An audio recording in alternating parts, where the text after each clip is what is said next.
Federalistas y centralistas, sesión 3. Una lucha de poderes.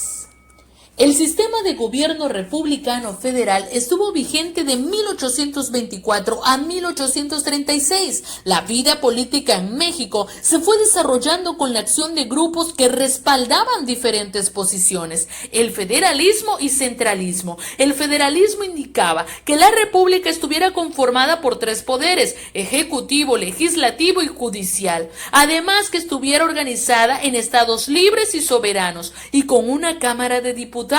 Consideraba a todos los varones adultos como electores. Sin embargo, los centralistas indicaban que la república estuviera conformada por 4 poderes: ejecutivo, legislativo, judicial y supremo poder conservador. Además, que la república estuviera organizada por departamentos y no por estados, estableciendo un gobierno central y único. Solo el presidente podía decidir sobre todo el país, sobre cada departamento, bajo la conformación de un congreso que dictara las leyes para todo el territorio nacional. Además, creando un ejército nacional único, unificando todas las provincias del país.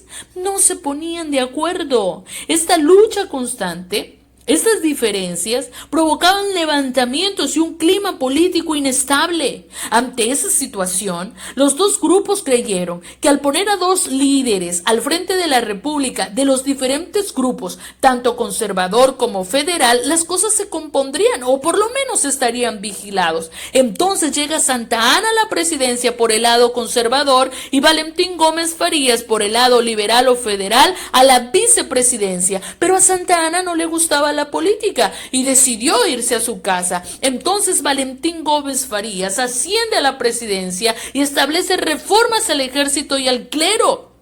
En una de ellas se ordenaba la destitución de los jefes militares que se hubieran pronunciado o se pronunciaran contra las instituciones federales. Ya no se quería ver más al ejército ni al clero viviendo a las costillas del país.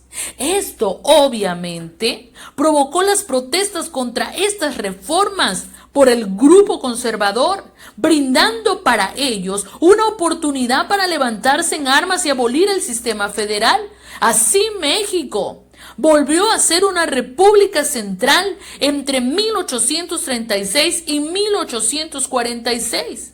Santa Anna exilia a Valentín Gómez Farías, volviendo nuevamente a su lugar de presidente, y se promulga una constitución en 1836. Se le conoció como las leyes constitucionales o 7 leyes.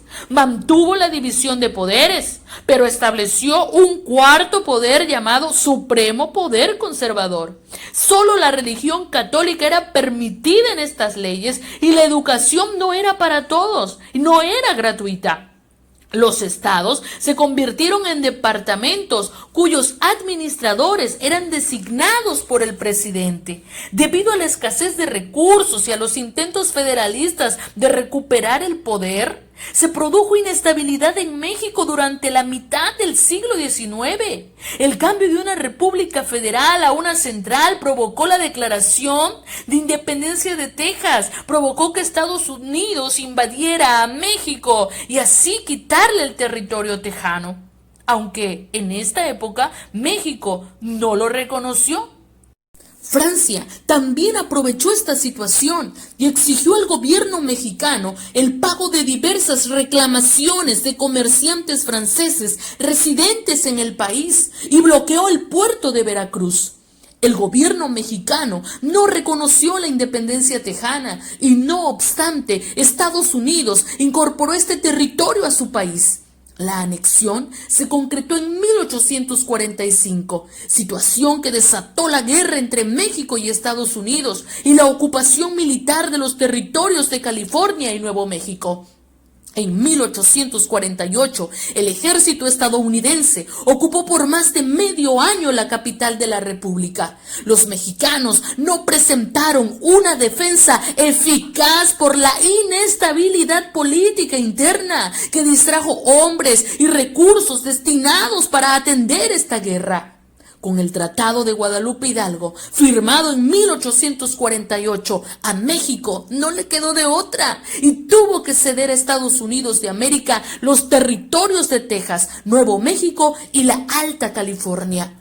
Por pelear internamente, les costó el territorio y una política estable.